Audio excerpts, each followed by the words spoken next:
This is a Minecraft server. Not any server though, this is 2 builders 2 tools, abbreviated as 2b2t, commonly known as the oldest Anarchy server in Minecraft or Minecraft's worst server. This server is one full of history, hacking, griefing, and creation built all around one concept. Having a server that promises vanilla survival with no rules and player versus player combat enabled everywhere at all times. The server was founded on these terms in December of 2010. This is where the journey of the server starts. In December of 2010, the map was normal, so at the time you were able to load up and start playing normally. But after being advertised on 4chan and various other sites, it quickly rose in population and the terrain began to be destroyed and changed, and still is to today. If you were to log into the server today, you would be greeted with something not found in a large majority of Minecraft servers, even one similar to 2b2t, the queue. The queue is an extremely long line of people waiting to join the server, and at time of recording is hundreds to thousands of players long. It usually takes around 8 hours a day to get in, although over time it fluctuates. This is all the case for normal queue at least. Those who want to go a step further to gain games sooner than normal queue have an option, priority queue. Priority queue is a special queue you get to be in that is around 10 times faster, with this queue being anywhere from 0 to 250 spots long. This option comes at a cost though. To access priority queue, you must pay a donation of $20 to the server per month, sort of like a monthly subscription to a Disneyland Fast Pass. You may need to think about what you're buying though. If you were to buy priority queue for a whole year, it would cost a total of $240. You may wonder, why does this queue exist in the first place? Other servers like Mineplex or Hypixel don't have them. There's a simple explanation for all of this. 2b2t is all one server. One player that logs into the server is always on the same server as a different player that logs on. And there's just so many players a single server can handle, and in 2b2t's case, 250 people. 150 slots for normal queue and 100 slots for priority queue. Other servers, take Hypixel for example, can bypass this through a system where there are multiple servers that take you to other servers from there, such as a Bed Wars server, a Skyblock server, and etc. With 2b2t, this just isn't possible. 2b2t is an Anarchy server with one single map, one singular world. This means to have player interaction, everything must run on one single server. Since the server has become popular, more people are willing to join the server than there are slots in the server. And this is where we get the queue system. Assuming you get through this monstrous queue, you will be greeted by giant mountains and walls of cobblestone known as lava casts, large man-made oceans, open bedrock floors, and a hostile player environment.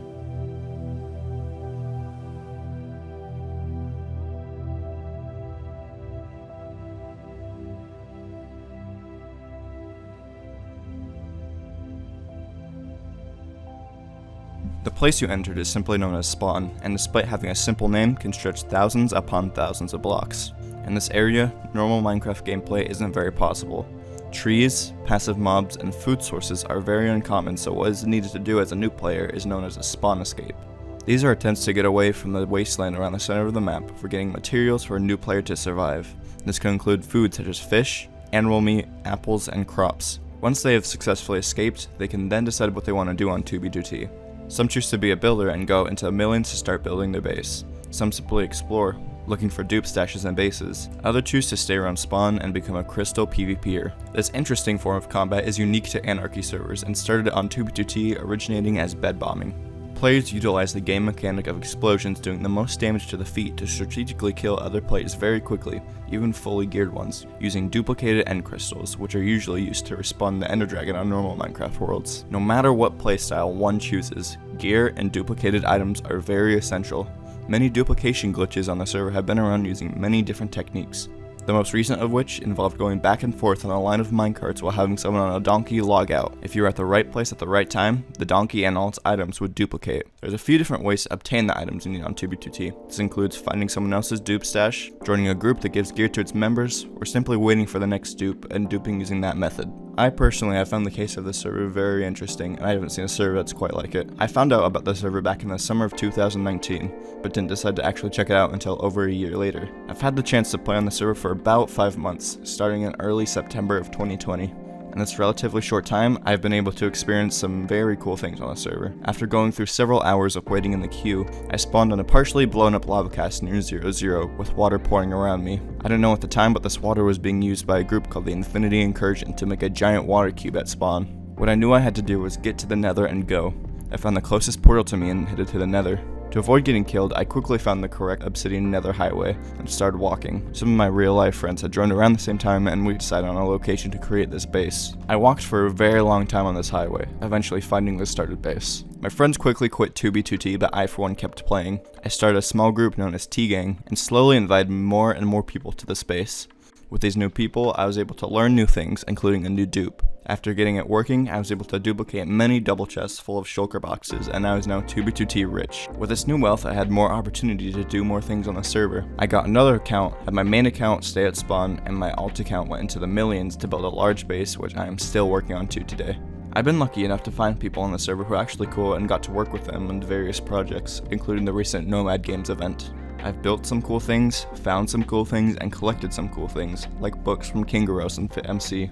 The history of the server is another topic I could go very deep into, as 10 years of no rules is definitely enough time for history to develop. The amount of gatherings, bases, griefs, exploits, clone servers, groups, players, projects, and more is absolutely insane.